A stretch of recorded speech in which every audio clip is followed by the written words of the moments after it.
2026년 2월 28일 밤 11시 40분 두바이 상공에 경보가 울렸습니다.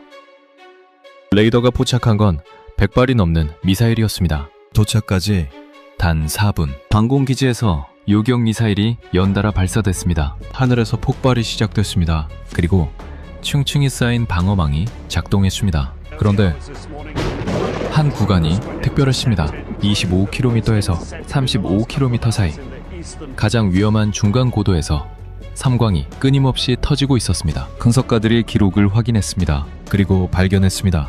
그 높이를 지킨 건 미국도 이스라엘도 아니었습니다. 아무도 예상하지 못한 이름이었습니다. 지금부터 그 이야기를 시작하겠습니다. 이 이야기를 들으시며 대한민국이 자랑스럽게 느껴지셨다면 댓글로 대한민국 화이팅 한번 남겨주세요. 두바이 상공이었습니다. 평소라면 불빛으로 가득한 밤하늘이죠. 하지만 그날 밤은 달랐습니다. 두바이 국제공항 상공 레이더가 먼저 반응했습니다. 무언가를 포착한 겁니다. 3초 뒤 경보음이 터졌습니다. 도시 전체를 뒤덮었죠. 저는 통제 데이터에 접속했습니다. 화면이 붉게 변하고 있었습니다. 레이더 화면 가득 궤적이 찍혀 있었습니다. 미사일이 중동을 향해 날아오고 있었습니다. 때로 말입니다. 몇 발이 넘었습니다. 하늘이 무너지기 시작했습니다. 저는 데이비드 해리슨입니다. 중동 통합 방공망 분석가죠. 30년 가까이 미사일 방어 데이터를 분석해온 사람입니다. 전장에 직접 나가지는 않습니다. 하지만 전장의 모든 기록은 제 손을 거쳐갑니다. 레이더 로그, 유격 데이터,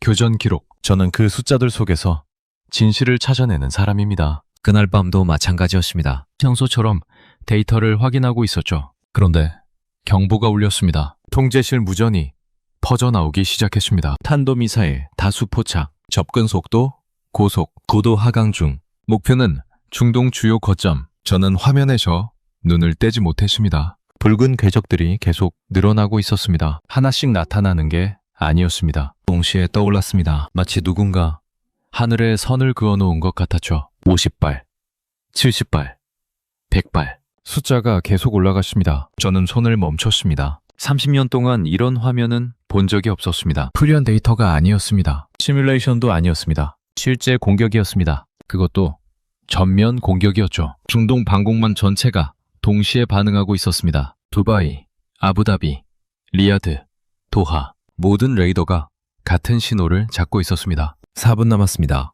미사일이 도착하기까지 남은 시간이었죠. 통제실 요원들이 좌표를 외쳤습니다. 강공망 가동, 요격 시스템 준비, 우선순위 설정. 목소리가 빨라지고 있었습니다. 긴장이 전염되고 있었죠. 저는 화면만 응시했습니다. 곧 하늘에서 뭔가 터질 겁니다. 첫 번째, 섬광이 떴습니다. 밤하늘 높은 곳에서 번쩍였죠. 요격이 시작된 겁니다. 빛이 퍼졌다가 사라졌습니다. 몇 초 뒤 폭음이 들렸습니다. 고고도 요격이었습니다. 저는 고도를 확인했습니다. 50km 이상, 백위권 경계 근처였죠. 사드급 방어였습니다. 두 번째 섬광이 터졌습니다. 이번엔 더 낮았습니다. 30km 정도? 중간 고도였죠. 색깔도 달랐습니다. 첫 번째보다 더 밝았습니다. 저는 기록을 시작했습니다. 시간, 고도, 위치. 세 번째, 네 번째 섬광이 연달아 터졌습니다. 하늘 전체가 전잔이 되고 있었습니다. 통제실 무전이 계속 들렸습니다. 1차 요격 성공, 2차 요격 진행 중, 추가 궤적 포착, 방어망 유지. 저는 화면 속 데이터를 따라갔습니다. 여러 층위에서 요격이 동시에 일어나고 있었습니다. 높은 곳, 중간 높이, 낮은 곳. 방공망이 층층이 작동하고 있었죠. 그런데 뭔가 이상했습니다. 중간 고도에서 터지는 섬광이 계속 반복되고 있었습니다. 일정한 높이였습니다. 25km에서 35km 사이 그 구간에서만 폭발이 집중됐습니다. 우연이 아니었습니다. 누군가 그 높이를 정확하게 지키고 있었습니다. 저는 시스템 목록을 열었습니다. 어떤 방어 체계가 저 고도를 담당하고 있는지 확인하고 싶었습니다. 패트리엇은 아니었습니다. 고도가 맞지 않았죠. 사드도 아니었습니다. 너무 낮았습니다. 그럼 뭡니까? 저는 목록을 내렸습니다. 그리고 낯선 이름 하나를 발견했습니다. 천궁2. 한국 시스템이었습니다. 저는 그 이름을 다시 봤습니다. 천궁2. 처음 보는 이름은 아니었습니다. 중동 방공망 시스템 목록을 검토할 때 본 적이 있었죠. 하지만 관심을 두지 않았습니다. 한국산 방공 시스템이라는 것만 알고 있었습니다. 모조 무기 정도로 생각했죠. 주력은 당연히 미국 시스템일 거라고 여겼습니다. 그런데 지금 제 화면에는 다른 이야기가 펼쳐지고 있었습니다. 중간고도 요격이 계속 성공하고 있었습니다. 그것도 반복적으로 말입니다. 저는 요격 로그를 확인했습니다. 발사 시간, 요격 고도, 성공 여부, 기록이 선명했습니다. 천궁2였습니다. 저 중간층을 지키고 있는 건 한국 시스템이었습니다. 하늘에서 또 섬광이 터졌습니다. 이번에도 같은 높이였습니다. 30km 부근, 빛이 번쩍이고 폭음이 뒤따랐습니다. 저는 시간을 기록했습니다. 얼없이 47분 22초. 다섯 번째, 요격이었습니다. 모두 비슷한 고도에서 일어났습니다. 패턴이 명확했습니다. 통제실 분위기가 조금씩 바뀌고 있었습니다. 처음에 긴장이 집중으로 변하고 있었죠. 방공망이 작동하고 있었습니다. 공격을 막아내고 있었습니다. 우전 목소리도 조금 안정됐습니다. 요격 계속 진행, 방어선 유지, 피해 최소화 중. 저는 레이더 화면을 계속 지켜봤습니다. 미사일 궤적은 여전히 많았습니다. 하지만 하나씩 사라지고 있었습니다. 요격당한 겁니다. 높은 곳에서 먼저 걸러지고, 중간 고도에서 다시 걸러지고, 마지막 낮은 층에서 마무리됐습니다. 층층이 쌓인 방어망이 제 역할을 하고 있었습니다. 그런데 제 시선은 계속 중간층으로 향했습니다. 그 애매한 높이, 너무 높지도 않고 너무 낮지도 않은 구간. 군사 전문가들이 죽음의 구간이라고 부르는 그곳. 고고도 방어망과 저고도 방어망 사이의 빈틈. 바로 그 구간에서 섬광이 계속 터지고 있었습니다. 저는 과거 데이터를 떠올렸습니다. 중동 방공망 구조 분석 보고서. 몇 달 전에 작성했던 문서였죠. 그때 저는 이렇게 썼습니다. 중간고도 방어에 취약점이 존재한다. 고고도 시스템은 너무 높고 저고도 시스템은 대응 시간이 부족하다. 그 사이 구간을 노린 공격이 들어오면 위험할 수 있다. 그런데 지금 그 구간이 지켜지고 있었습니다. 누군가 그 빈틈을 메우고 있었습니다. 저는 다시 시스템 이름을 확인했습니다. 천궁2. 한국이 만든 중거리 방공 시스템. 탄도미사일 요격 능력 보여. 사거리 40km 이상. 제가 무시했던 그 시스템이 지금 중동 하늘을 지키고 있었습니다. 여섯 번째, 일곱 번째, 섬광이 연이어 터졌습니다. 여전히 같은 높이였습니다. 저는 간격을 개선했습니다. 대략 30초에서 40초. 일정한 펌포였습니다. 체계적이었습니다. 우연이 아니었습니다. 훈련된 시스템이 작동하고 있었습니다. 저는 손을 멈추고 하늘을 봤습니다. 물론 직접 보이지는 않았습니다. 저는 데이터 센터 안에 있었으니까요. 하지만 화면 속 숫자들이 말해주고 있었습니다. 지금 저 하늘에서 무슨 일이 벌어지고 있는지, 미사일이 날아오고 방어망이 반응하고 요격이 성공하고 하늘이 다시 조용해지고 있다는 것. 공격이 잦아들기 시작했습니다. 레이더 화면 속 붉은 궤적이 줄어들고 있었습니다. 새로운 미사일은 더 이상 나타나지 않았습니다. 1차 공격이 끝난 겁니다. 통제실 무전도 차분해졌습니다. 상황 종료 대기, 피해 상황 집대 중, 방어 성공. 저는 기록을 정리하기 시작했습니다. 총 미사일 수, 요격 성공 횟수, 고도별 분포, 시스템별 성과. 숫자들이 모이기 시작했습니다. 그리고 그 숫자 속에서 한 가지가 계속 눈에 들어왔습니다. 중간고도 요격 성공률, 감당 시스템, 천궁2. 저는 의자에 기댔습니다. 30년 동안 방공 시스템을 분석해왔습니다. 미국 무기, 러시아 무기, 유럽 무기 모두 봤습니다. 어떤 시스템이 강하고 어떤 시스템이 약한지 알고 있었습니다. 하지만 그날 밤 저는 예상하지 못한 이름 하나를 보게 됐습니다. 한국, 그것도 가장 중요한 구간에서. 저는 화면을 다시 봤습니다. 천궁2. 그 낯선 이름이 제 기록장 한가운데 자리 잡고 있었습니다. 그날 밤 제 눈을 멈추게 만든 건 미국도 이스라엘도 아닌 바로 그 이름이었습니다. 저는 그날 밤 잠들 수 없었습니다. 머릿속이 복잡했죠. 천궁2. 그 이름이 계속 맴돌았습니다. 한국 시스템이 중간고도를 지키고 있었다는 사실. 그게 제 머리를 어지럽혔습니다. 30년 경력의 분석가가 놓친 게 있었다는 뜻이었으니까요. 저는 다음날 아침 일찍 사무실로 갔습니다. 어젯밤 데이터를 다시 봐야 했습니다. 감정이 아니라 숫자로 확인해야 했죠. 저는 방공망 구조부터 다시 그려봤습니다. 머릿속으로 층을 나눴습니다. 맨 위, 가운데, 맨 아래. 맨 위는 고고도 방어 구간입니다. 50km 이상, 대기권 경계 근처죠. 여기는 사드나 에로우 같은 시스템이 담당합니다. 탄도미사일이 최고점에 도달하기 전에 요격하는 겁니다. 이 구간은 비교적 명확합니다. 목표물이 빠르지만 궤적이 예측 가능하니까요. 맨 아래는 적어도 최종 방어선입니다. 10km 이하, 도시 바로 위죠. 여기는 패트리엇이나 아이언돔 같은 단거리 방어 시스템이 버팁니다. 마지막 기회입니다. 여기서 못 막으면 땅에 떨어집니다. 그래서 이 구간은 밀도가 높습니다. 촘촘하게 배치되어 있죠. 문제는 그 사이입니다. 15km에서 40km 구간. 저는 이 구간을 오랫동안 고민해왔습니다. 군사 전문가들 사이에서는 죽음의 구간이라고 불립니다. 왜 그럴까요? 너무 애매하기 때문입니다. 고고도 시스템은 여기까지 내려오지 못합니다. 각도가 안 나옵니다. 저고도 시스템은 아직 대응하기엔 이릅니다. 시간이 부족하죠. 그래서 이 구간은 비어있는 경우가 많습니다. 아니, 비어 있었습니다. 과거에는 말입니다. 저는 몇 년 전 보고서에서 이렇게 경고했었죠. 적이 이 구간을 노린 공격을 설계하면 방어가 어려울 수 있다고. 중간고도로 진입하는 미사일은 위에서도 아래에서도 잡기 힘들다고. 그런데 어젯밤 공격 패턴을 보면 적도 그걸 알고 있었습니다. 레이더 기록을 다시 분석했습니다. 100발이 넘는 미사일 중 상당수가 중간고도로 진입하는 궤적이었습니다. 고도를 낮춰서 사드를 피하고 속도를 유지해서 패트리엇보다 빠르게 들어오는 겁니다. 이건 계산된 공격이었습니다. 강공망의 약점을 정확히 찌른 겁니다. 만약 그 구간이 비어 있었다면 어땠을까요? 저는 상상하고 싶지 않았습니다. 상당수 미사일이 뚫고 들어왔을 겁니다. 도시가 타격을 입었겠죠. 하지만 그런 일은 일어나지 않았습니다. 왜요? 저는 다시 기록을 봤습니다. 중간고도 요격 성공 로그 25km에서 35km 사이. 요격 시스템 이름 천궁2. 한국 시스템이 그 빈틈을 메우고 있었던 겁니다. 저는 자료를 찾기 시작했습니다. 천궁2가 정확히 어떤 무기인지 알고 싶었습니다. 사거리, 요격고도, 반응시간, 유도 방식, 데이터를 모았습니다. 그리고 이해하기 시작했습니다. 이 시스템은 처음부터 중간 고도를 노린 설계였습니다. 사거리 40km 이상, 요격고도 15km에서 40km. 딱 죽음의 구간을 커버하는 스펙이었습니다. 레이더 연동 능력도 뛰어났습니다. 닫힌 방공망과 통합 운연이 가능했죠. 이건 단순한 미사일이 아니었습니다. 방공망의 빈틈을 메우기 위해 설계된 시스템이었습니다. 저는 과거를 떠올렸습니다. 중동 국가들이 천궁2를 도입했을 때 서방 전문가들은 뭐라고 했죠?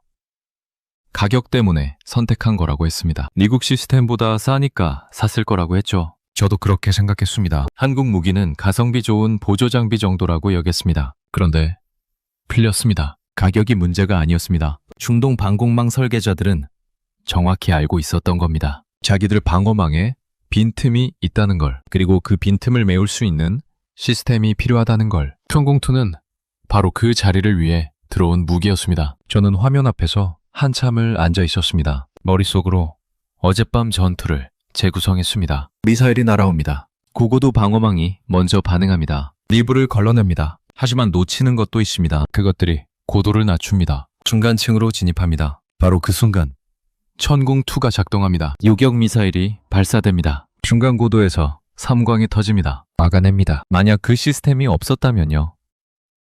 미사일은 계속 내려옵니다. 저고도 방어선까지 도달합니다. 패트리엇이 마지막으로 막아보려 합니다. 하지만 숫자가 너무 많습니다. 시간도 부족합니다. 일부는 뚫고 들어옵니다. 도시가 맞습니다. 저는 숨을 길게 내쉬었습니다. 방공망은 층으로 이루어져 있습니다. 하지만 층이 많다고 안전한 게 아닙니다. 층 사이가 비어 있으면 소용없습니다. 전쟁은 늘 가장 강한 벽이 아니라 가장 약한 틈을 노립니다. 적은 그걸 알고 있었습니다. 그리고 중동 방공망 설계자들도 알고 있었습니다. 그래서 천궁2를 들여온 겁니다. 빈 구간을 채우기 위해서, 죽음의 구간을 지키기 위해서. 저는 이제 이해했습니다. 이 시스템은 보조 무기가 아니었습니다. 핵심 무기였습니다. 방공망의 심장부를 담당하고 있었던 겁니다. 저는 다시 어젯밤 기록을 봤습니다. 중간고도 요격, 성공, 완복된 성과, 안정적인 방어, 그리고 그 중심에 있던 이름, 천궁2.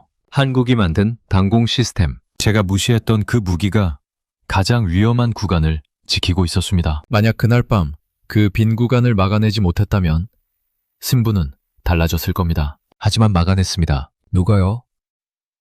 저는 화면 속 이름을 다시 한번 확인했습니다. 한국. 바로 거기서 갈린 겁니다. 솔직히 말하겠습니다. 저는 한국 무기를 강자의 목록에 넣어본 적이 없었습니다. 30년 동안 방산 시장을 지켜봤지만 한국은 제 레이더에 제대로 잡힌 적이 없었죠. 자동차는 훌륭합니다. 전자제품도 세계 최고 수준이죠. 조선업도 압도적입니다. 하지만 무기는 다른 이야기입니다. 방공 시스템은 아무나 못 만듭니다. 기술의 정점이거든요. 레이더 기술, 미사일 유도 기술, 통합 교전 체계, 이 모든 게 완벽하게 맞아떨어져야 합니다. 그래서 이 분야는 늘 몇 나라만 독점해 왔습니다. 미국, 러시아, 이스라엘. 방공 기술하면 이 나라들이었습니다. 한국은 그 목록에 없었습니다. 저는 몇 년 전 중동 방산 전시회에 간 적이 있습니다. 두바이에서 열린 큰 행사였죠. 세계 주요 방산 업체들이 다 모였습니다. 레이시온, 로키드 마틴, 라파엘, 거대한 부스에 최신 무기들을 전시했습니다. 사람들이 몰렸죠. 계약 논의가 오갔습니다. 한국 부스도 있었습니다. 규모는 작았습니다. 사람들도 많지 않았죠. 저는 지나가면서 잠깐 봤습니다. 천궁이라는 이름이 눈에 들어왔습니다. 자료를 훑어봤습니다. 스펙은 나쁘지 않았습니다. 하지만 그뿐이었습니다. 저는 5분도 안 돼서 자리를 떠났습니다. 왜 관심이 없었을까요? 편견 때문이었습니다. 한국은 후발주자였습니다. 미국이나 이스라엘처럼 수십 년간 실전 데이터를 쌓은 나라가 아니었죠. 전시장에서 좋아 보이는 건 당연합니다. 문제는 실전입니다. 진짜 미사일이 날아올 때 작동하느냐 마느냐, 그게 전부입니다. 저는 동료들과 이야기를 나눴습니다. 서방 군사 전문가들이었죠. 한국 무기에 대한 평가는 비슷했습니다. 가격 경쟁력은 있다. 하지만 실전은 다를 거다. 시험장 성과와 전장은 다르다. 증명되지 않은 무기에 국가 안보를 맡길 순 없다. 그게 중론이었습니다. 그래서 중동 국가들이 천궁2를 도입했을 때 저는 의아했습니다. 왜 선택했을까? 답은 간단해 보였습니다. 가격이죠. 미국 시스템보다 훨씬 쌌으니까요. 예산이 부족한 국가들에겐 매력적인 선택지였을 겁니다. 저는 그렇게 결론 내렸습니다. 좋은 가격표와 진짜 전투력은 전혀 다른 이야기니까요. 계약 소식이 들릴 때마다 저는 속으로 생각했습니다. 실전에서 제대로 작동할까? 복잡한 교전 상황에서 버틸 수 있을까? 다른 방공 시스템들과 통합 운영이 가능할까? 의문이 많았습니다. 하지만 확인할 방법은 없었습니다. 최전 데이터가 없었으니까요. 저는 보고서를 작성할 때도 한국 시스템은 간단히 언급하고 넘어갔습니다. 중동 방공망 구성 요소 중 하나, 중거리 방어 담당, 그 정도였습니다. 깊이 분석하지 않았습니다. 중요하지 않다고 생각했으니까요. 핵심은 어차피 미국 시스템이라고 여겼죠. 동료 중 한 명이 물어봤습니다. 한국 시스템 성능은 어떻습니까?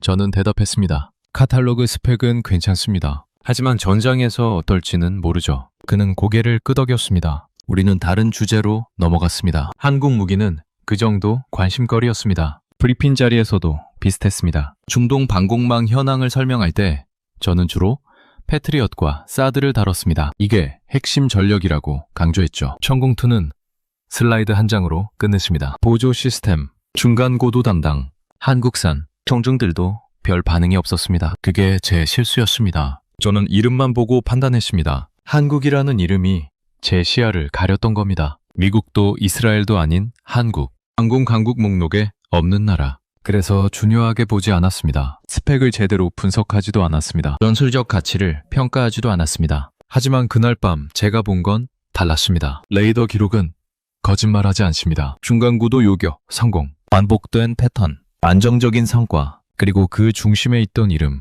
천궁2. 제가 무시했던 바로 그 시스템이 가장 중요한 구간을 지키고 있었습니다. 저는 의자에 깊이 앉았습니다. 30년 경력의 전문가가 놓친 겁니다. 편견이 분석을 막았습니다. 이름이 실체를 가렸습니다. 한국 무기라서 안 될 거라고 생각했습니다. 하지만 틀렸습니다. 제가 무시하는 동안 한국은 이미 중동 하늘 한가운데 자리 잡고 있었습니다. 이상하게도 그날 밤 제 시선은 계속 한국 쪽으로 끌려갔습니다. 요격 기록을 볼 때마다 천궁2라는 이름이 떠올랐습니다. 제가 지나쳤던 그 시스템, 보조 무기라고 치부했던 그것, 그게 실제로는 방공망의 핵심이었습니다. 죽음의 구간을 홀로 지키고 있었습니다. 저는 인정해야 했습니다. 제가 틀렸다는 걸, 한국을 과소평가했다는 걸, 그리고 이제 다시 봐야 한다는 걸, 편견을 버리고 데이터만 봐야 한다는 걸. 그날 밤 제 기록장에 가장 자주 남은 이름은 미국도 이스라엘도 아니었습니다. 바로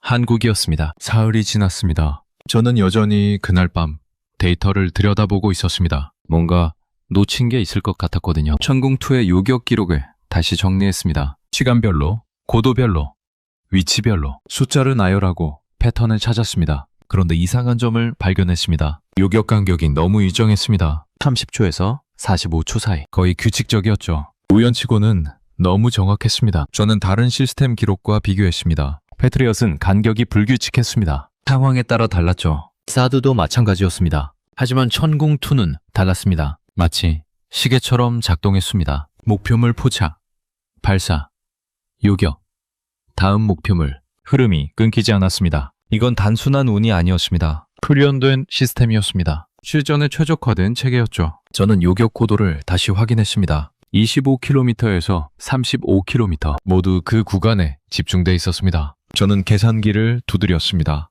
이 고도면 사드가 놓친 목표물을 잡기 딱 좋은 위치입니다. 동시에 패트리엇이 대응하기엔 아직 이른 높이죠. 완벽한 중간 지점이었습니다. 그때 통제실에서 연락이 왔습니다. 추가 데이터를 받았다는 겁니다. 그날 밤 전투의 상세 로그였습니다. 저는 즉시 파일을 열었습니다. 분 단위가 아니라 초 단위 기록이었습니다. 더 정확한 분석이 가능했죠. 저는 특정 시간대를 골라 확대했습니다. 7시 46분에서 48분 사이 공격이 가장 집중됐던 구간이었습니다. 레이더 로그를 따라가십니다. 미사일 궤적이 하나씩 나타났습니다. 고도가 점점 낮아졌습니다. 60km, 50km, 40km. 사드가 먼저 반응했습니다. 고고도 요격이 시작됐습니다. 일부 목표물이 사라졌습니다. 하지만 전부는 아니었습니다. 놓친 게 있었습니다. 그것들이 계속 내려왔습니다. 35km, 30km. 바로 그 순간이었습니다. 천궁2가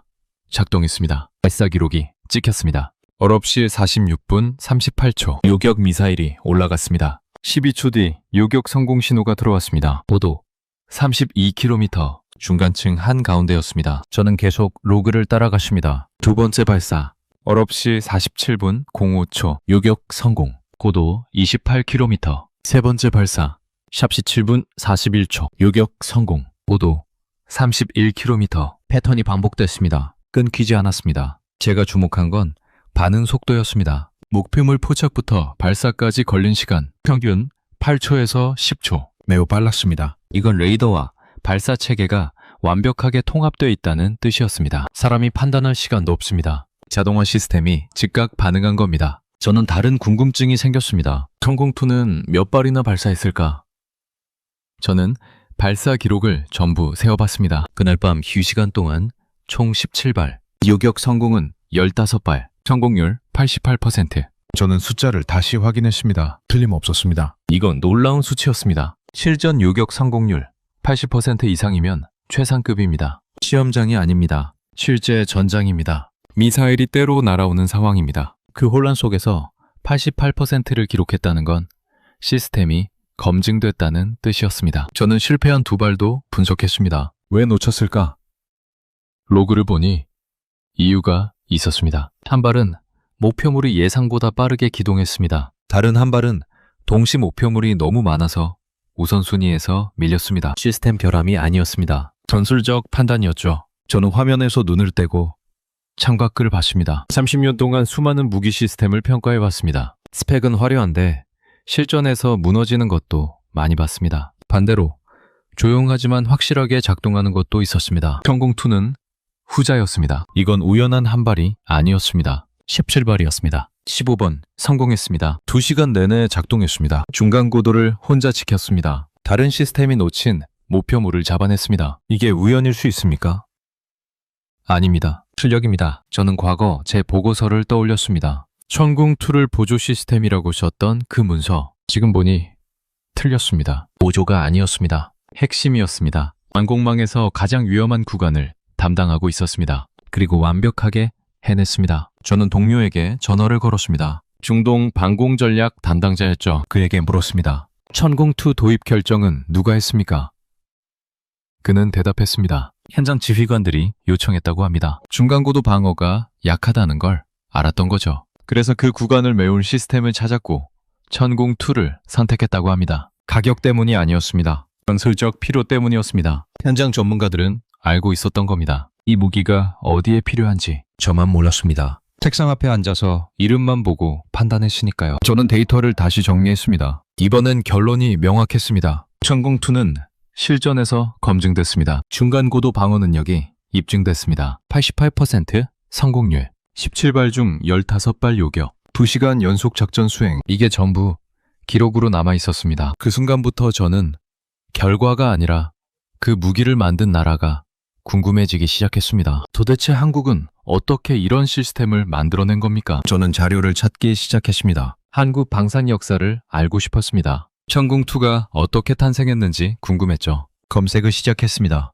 자료가 생각보다 많았습니다. 저는 시간 순서대로 정리하기 시작했습니다. 한국은 처음부터 미사일을 만드는 나라가 아니었습니다. 1950년대로 돌아가 보면 한국은 전쟁 직후였습니다. 폐허였죠. 자체 무기 생산 능력은 거의 없었습니다. 총 한 자루도 제대로 만들지 못했습니다. 하늘을 지킬 방공망은 꿈도 못 꿨습니다. 미국이 방어를 책임졌습니다. 미군 기지가 들어섰습니다. 미국산 미사일이 배치됐습니다. 나이키, 호크, 나중엔 패트리엇까지. 한국은 그걸 빌려 쓰는 입장이었습니다. 운용 기술은 배웠습니다. 하지만 만들 수는 없었습니다. 기술이 없었으니까요. 1970년대 들어 변화가 시작됐습니다. 한국 정부가 결정을 내렸습니다. 자체 방산 능력을 갖추겠다고 국방과학연구소가 설립됐습니다. 연구가 시작됐죠. 하지만 쉽지 않았습니다. 기술 격차가 너무 컸습니다. 선진국들은 수십 년 앞서 있었습니다. 처음엔 작은 것부터 시작했습니다. 총,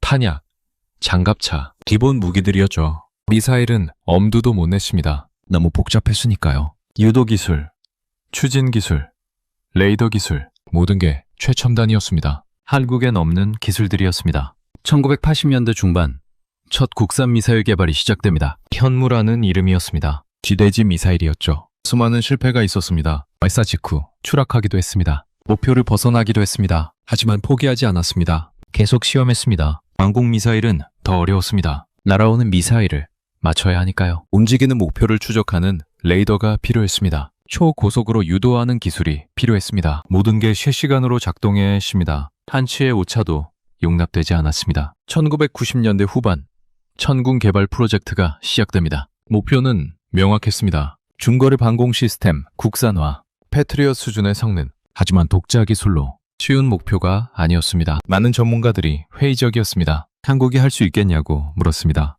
연구진은 밤낮 없이 일했습니다. 레이더 팀은 표적 추적 알고리즘을 개발했습니다. 미사일 팀은 유도 시스템을 설계했습니다. 통제팀은 교전 체계를 구축했습니다. 수백 명이 10년 넘게 매달렸습니다. 실패도 많았습니다. 시험 발사가 실패하면 다시 설계했습니다. 저는 한 기사를 발견했습니다. 2000년대 초반 인터뷰였죠. 한 연구원이 말했습니다. 우리는 외국 무기에 의존하는 게 싫었다고. 언제까지 빌려쓸 수는 없다고. 스스로 지킬 힘을 가져야 한다고. 그게 천궁 개발의 시작이었다고 합니다. 2011년 첫 시험 발사가 성공합니다. 천궁 1차 시제품이었습니다. 목표물을 명중시켰습니다. 하지만 끝이 아니었습니다. 실전 배치까지는 아직 멀었습니다. 더 많은 시험이 필요했습니다. 다양한 조건에서 검증해야 했습니다. 2015년 천궁이 정식으로 전력화됩니다. 한국군에 배치되기 시작했죠. 하지만 여기서 멈추지 않았습니다. 개량 작업이 시작됐습니다. 더 높이, 더 멀리, 더 정확하게 천궁2 개발이 시작된 겁니다. 천궁2는 1보다 모든 면에서 향상됐습니다. 사거리가 늘었습니다. 요격 고도가 높아졌습니다. 동시교전 능력이 강화됐습니다. 탄도미사일 요격도 가능해졌습니다. 이건 기술의 도약이었습니다. 세계 최고 수준에 도달한 겁니다. 2020년대 들어 수출이 시작됩니다. 중동 국가들이 관심을 보였습니다. 계약이 체결됐습니다. 서방 전문가들은 가격 때문이라고 말했습니다. 하지만 현장 군인들은 달리 생각했습니다. 중간고도 방어 능력이 필요했던 겁니다. 천궁2가 딱 맞았습니다. 저는 타임라인을 정리했습니다. 1950년대 전쟁 폐허에서 2020년대 방산 수출국까지 70년이 걸렸습니다. 한 세대가 아닙니다. 세 세대입니다. 할아버지는 총을 빌렸습니다. 아버지는 총을 만들었습니다. 아들은 미사일을 수출합니다. 이건 단순한 무기 개발 이야기가 아니었습니다. 국가 역량의 축적이었습니다. 기술자들의 집념이었습니다. 포기하지 않는 의지였습니다. 실패해도 다시 일어섰습니다. 안 된다는 말을 듣고도 계속했습니다. 그렇게 70년을 걸어왔습니다. 저는 문득 깨달았습니다. 제가 천궁2를 무시했던 이유를 알겠더군요. 저는 현재만 봤습니다. 지금 한국이 어디 있는지만 봤습니다. 하지만 과정을 보지 않았습니다. 여기까지 오는데 얼마나 걸렸는지 몰랐습니다. 얼마나 많은 사람들이 매달렸는지 생각하지 않았습니다. 남의 무기 옆에 서 있던 나라가 이제 남의 하늘을 지키는 나라가 됐습니다. 빌려 쓰던 나라가 만들어 파는 나라가 됐습니다. 기술을 배우던 나라가 기술을 나누는 나라가 됐습니다. 70년 만의 변화였습니다. 그리고 그 긴 시간의 결과가 지금 제 머리 위 하늘에서 터지고 있었습니다. 중동 밤하늘 30km 상공에서 천궁2라는 이름으로, 한국이라는 이름으로 죽음의 구간을 지키면서 말입니다. 저는 감정을 믿지 않습니다. 30년 동안 배운 게 하나 있다면 그겁니다. 전장은 감정을 남기지만 기록은 변명을 허락하지 않습니다. 숫자만이 진실을 말합니다. 그래서 저는 다시 데이터 앞에 앉았습니다. 천궁2에 대한 제 생각이 바뀌고 있었습니다. 하지만 확신하려면 숫자가 필요했습니다. 그날 밤 전투 기록 전체를 펼쳤습니다. 2시간 동안의 모든 교전 로그였습니다. 저는 방공망을 세 층으로 나눴습니다. 고고도, 중간고도, 저고도, 가층별로 발사 횟수와 요격 성공률을 계산하기 시작했습니다. 고고도 방어 먼저 봤습니다. 사드와 에로우가 담당한 구간이었죠. 50km 이상 고도, 총 32발 발사, 요격 성공 24발, 성공률 75%. 나쁘지 않았습니다. 하지만 놓친 게 8발이었습니다. 그것들이 아래로 내려갔습니다. 저고도 최종 방어선을 봤습니다. 패트리엇과 아이언돔 구역이었습니다. 10km 이하, 총 19발 발사, 요격 성공 16발, 성공률 84%. 우수했습니다. 하지만 이건 마지막 방어선이었습니다. 여기까지 내려온 미사일은 이미 도시 코앞이었습니다. 그리고 중간 고도를 봤습니다. 천궁2가 홀로 지킨 구간 15km에서 40km 사이. 저는 숫자를 확인했습니다. 총 17발 발사, 요격 성공 15발, 성공률 88%. 가장 높았습니다. 하지만 중요한 건 성공률만이 아니었습니다. 저는 다른 지표를 봤습니다. 가층에서 처리한 목표물 수, 고고도 방어가 24개 목표물을 처리했습니다. 중간고도가 15개를 처리했습니다. 저고도가 16개를 처리했습니다. 숫자를 더했습니다. 총 55개 목표물이 요격됐습니다. 그중 15개가 천궁2의 몫이었습니다. 전체의 27%였습니다. 안일 시스템으로는 두 번째로 많은 수치였습니다. 그것도 혼자서 한 층을 담당하면서 말입니다. 저는 더 파고들었습니다. 만약 중간고도 방어가 없었다면 어땠을까? 계산해봤습니다. 고고도에서 놓친 8발에 중간고도에서 잡아낸 15발을 더하면 23발입니다. 그것들이 전부 저고도 방어선으로 내려왔을 겁니다. 패트리엇이 처리할 수 있었을까요? 저는 고개를 저었습니다. 불가능했습니다. 패트리엇은 이미 19발을 처리했습니다. 거기에 23발이 더 추가되면 42발입니다. 동시 대응 한계를 초과합니다. 일부는 뚫고 들어왔을 겁니다. 몇 발이나 뚫렸을까요? 저는 보수적으로 계산했습니다. 바보화 상태에서 성공률이 60%로 떨어진다고 가정했습니다. 42발 중 25발 요격, 17발 실패, 17발의 탄도미사일이 도시에 떨어졌을 겁니다. 그 피해는 어땠을까요? 저는 상상하고 싶지 않았습니다. 두바이 도심, 공항, 주요 시설, 민간인 거주지역 17발이면 충분히 재앙입니다. 하지만 그런 일은 일어나지 않았습니다. 왜요? 중간고도에서 걸러졌으니까요. 저는 다른 각도로 분석했습니다. 비용 대비 효율성. 천궁2 한 발 가격은 패트리엇보다 낮습니다. 하지만 요격 성공률은 더 높았습니다. 17발로 15개 목표물을 처리했습니다. 발당 효율이 뛰어났습니다. 운용 비용도 받습니다. 천궁2는 유지비가 낮다고 알려져 있었습니다. 부품이 단순하고 정비가 쉽다고 했죠. 저는 처음엔 이게 성능을 타협한 결과라고 생각했습니다. 틀렸습니다. 설계가 효율적이었던 겁니다. 저는 다층 방공망의 역할 분담도 분석했습니다. 각 시스템이 자기 구간에 집중했습니다. 사드는 고고도, 천궁2는 중간고도, 패트리엇은 저고도, 겹치지 않았습니다. 빈틈도 없었습니다. 완벽한 협업이었습니다. 그런데 협업이 가능하려면 전제 조건이 있습니다. 통합 교전 체계. 모든 시스템이 하나의 네트워크로 연결돼야 합니다. 레이더 정보를 공유해야 합니다. 목표물 우선순위를 조율해야 합니다. 실시간으로 말입니다.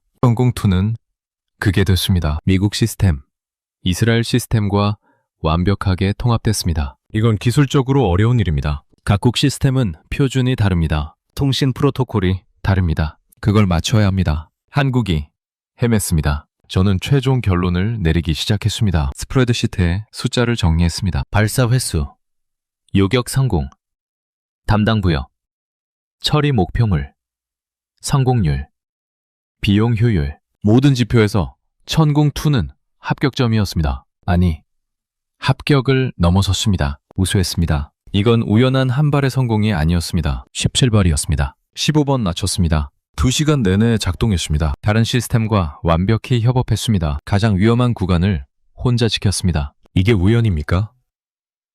아닙니다. 이건 실력입니다. 저는 숫자를 믿습니다. 그리고 그 숫자는 한국 쪽을 가리키고 있었습니다. 제가 무시했던 그 시스템, 보조무기라고 치부했던 그것, 데이터는 정반대를 말하고 있었습니다. 핵심 전력이었습니다. 항공망의 중추였습니다. 30년 경력의 전문가로서 저는 인정해야 했습니다. 제 판단이 풀렸다는 걸, 편견이 분석을 막았다는 걸. 하지만 이제 분명했습니다. 실전 기록 앞에서는 편견도 조용해집니다. 숫자는 거짓말하지 않습니다. 그날 밤이 끝나기도 전에 저는 이미 알고 있었습니다. 이 무기는 내일 세상의 평가를 바꿔놓을 거라는 걸. 실전 검증이 끝났습니다. 이제 세계가 반응할 차례였습니다. 48시간이 지났습니다. 전투 분석 보고서가 나오기 시작했습니다. 저만 본 게 아니었습니다. 전 세계 군사 전문가들이 같은 데이터를 보고 있었습니다. 그리고 같은 이름에 주목하고 있었습니다. 천궁2. 제 이메일함이 폭발했습니다. 동료들에게서 연락이 쏟아졌습니다. 데이비드, 이거 봤어? 한국 시스템 성능 어떻게 생각해? 중간고도 요격률 진짜야? 모두 같은 질문이었습니다. 저는 답장을 보냈습니다. 데이터는 명확합니다. 88% 성공률 검증됐습니다. 군사 분석기관들이 움직이기 시작했습니다. 제인스, 스톡홀름 국제평화연구소, 미국 전략국제문제연구소 보고서가 나왔습니다. 중동 방공망 성능평가, 시스템별 기여도 분석, 모든 보고서에 천궁2가 언급됐습니다. 한 보고서가 특히 눈에 들어왔습니다. 제목이 이랬습니다. 중간고도 방어의 재발견. 내용을 읽었습니다. 천궁2가 죽음의 구간을 효과적으로 방어했다고 분석했습니다. 다층 방공망의 핵심 요소로 재평가돼야 한다고 결론 내렸습니다. 방산 컨퍼런스가 열렸습니다. 저도 참석했습니다. 런던이었죠. 주제 중 하나가 중동 방공작전 분석이었습니다. 발표가 시작됐습니다. 화면에 그래프가 떴습니다. 시스템별 요격 성공률. 천궁2가 맨 위에 있었습니다. 청중석이 웅성거렸습니다. 의문이 쏟아졌습니다. 통합 운용은 어떻게 됐나? 다른 시스템과 충돌은 없었나? 실전 환경에서 신뢰성은? 발표자가 답했습니다. 모든 항목에서 우수했다고, 문제없이 작동했다고. 중동 국가 대표단도 있었습니다. 한 장교가 발언권을 요청했습니다. 그는 말했습니다. 우리는 천궁2를 도입하길 잘했다고. 중간고도 방어 능력이 입증됐다고. 추가 도입을 검토 중이라고. 박수가 나왔습니다. 회의장 밖에서 사람들이 모여 이야기했습니다. 저도 그 무리에 섞였습니다. 한 프랑스 분석가가 말했습니다. 한국 방산을 다시 봐야 할 것 같다고. 독일 전문가가 동의했습니다. 실전 검증이 이렇게 명확한 경우는 드물다고. 이스라엘 장교도 고개를 끄덕였습니다. 언론도 움직였습니다. 방산 전문 매체들이 기사를 쏟아냈습니다. 한국 방공 시스템 실전 성공. 중동 하늘 지킨 천궁2. 죽음의 구간. 매운 한국 기술. 제목들이었습니다. 조회수가 높았습니다. 관심이 뜨거웠습니다. 그리고 진짜 변화가 시작됐습니다. 문의였습니다. 한국 방산업체에 연락이 쇄도했다고 들었습니다. 중동뿐 아니었습니다. 유럽, 아시아, 남미에서도 관심을 보였습니다. 실전 데이터를 보여달라고 했습니다. 성능 브리핑을 요청했습니다. 저는 한 중동 국가 국방부 고위 관계자와 이야기를 나눴습니다. 그는 솔직하게 말했습니다. 처음엔 가격 때문에 고려했다고. 하지만 지금은 다르다고. 실전에서 증명됐으니 신뢰한다고. 계약 확대를 추진 중이라고 했습니다. 다른 나라 대표도 비슷했습니다. 폴란드 국방부 담당자였습니다. 그는 말했습니다. 유럽도 중간고도 방어가 약하다고. 러시아 미사일 위협을 고려하면 천궁2 같은 시스템이 필요하다고. 도입 검토에 들어갔다고 했습니다. 세계 방산 시장 지형이 흔들리고 있었습니다. 예전엔 미국, 러시아, 유럽이 지배했습니다. 한국은 주변부였습니다. 하지만 이제 달랐습니다. 실전 검증 무기. 이 네 글자가 모든 걸 바꿨습니다. 전화가 한 번의 실전은 수백 장의 브로셔보다 강합니다. 광고는 의심받습니다. 하지만 전장 기록은 의심할 수 없습니다. 세계는 광고보다 실전을 믿습니다. 그리고 그날 밤 한국은 그 한 번을 해냈습니다. 저는 사무실로 돌아와 창밖을 봤습니다. 30년 동안 이 시장을 지켜봤습니다. 판도가 바뀌는 순간을 여러 번 봤습니다. 새로운 기술이 등장할 때, 새로운 위협이 나타날 때, 그리고 새로운 강자가 증명될 때, 지금이 그 순간이었습니다. 하지만 저를 더 크게 흔든 건 수출 규모가 아니었습니다. 세계 방공 지도였습니다. 예전 지도에는 미국, 러시아, 이스라엘만 굵게 표시돼 있었습니다. 이제 그 지도에 한국이 새로 적히고 있었습니다. 전공망 핵심 국가, 실전 검증 완료. 그렇게 말입니다. 저는 다시 그날 밤으로 돌아갔습니다. 두바이 상공. 100발이 넘는 미사일이 날아오던 순간, 하늘이 찢어지던 그 밤. 지금 생각하면 그건 단순한 방공작전이 아니었습니다. 역사가 바뀌는 순간이었습니다. 30년 동안 저는 무기를 분석해왔습니다. 미국 무기, 러시아 무기, 유럽 무기 모두 봤습니다. 각각의 강점을 알고 있었습니다. 어떤 시스템이 어떤 상황에서 강한지 알았죠. 하지만 한국은 제 목록에 없었습니다. 제가 틀렸습니다. 한국은 처음부터 방공 강국이 아니었습니다. 70년 전만 해도 전쟁 폐허였습니다. 총 한 자루 제대로 못 만들던 나라였습니다. 미국 무기를 빌려 썼습니다. 하늘은 남의 힘으로 지켰습니다. 그게 현실이었습니다. 하지만 포기하지 않았습니다. 연구소를 세웠습니다. 기술자들을 모았습니다. 실패를 거듭했습니다. 다시 일어섰습니다. 10년, 20년, 30년. 시간이 쌓였습니다. 기술이 축적됐습니다. 그렇게 70년이 흘렀습니다. 그 결과가 천궁입니다. 단순한 미사일이 아닙니다. 한 나라가 걸어온 시간의 결정체입니다. 수백 명의 연구원, 수천 번의 시험, 수만 시간의 분석, 모든 게 저 미사일 안에 들어있습니다. 국가의 힘은 하루아침에 생기지 않습니다. 그날 밤 하늘에서 터진 섬광은 단지 미사일 하나의 성공이 아니었습니다. 그건 한 나라가 여기까지 걸어온 시간의 폭발이었습니다. 빌려 쓰던 나라가 만들어낸 결과였습니다. 의존하던 나라가 독립한 순간이었습니다. 저는 이제 압니다. 기술 강국과 방산 강국이 다르지 않다는 걸. 자동차를 정밀하게 만드는 나라는 미사일도 정밀하게 만듭니다. 전자 시스템을 완벽히 통합하는 나라는 방공체계도 완벽히 통합합니다. 조선으로 세계를 제패한 나라는 방산으로도 할 수 있습니다. 세계 방산 지도가 다시 그려지고 있습니다. 예전 지도는 간단했습니다. 미국, 러시아, 유럽 몇 나라. 그게 전부였습니다. 하지만 이제 다릅니다. 한국이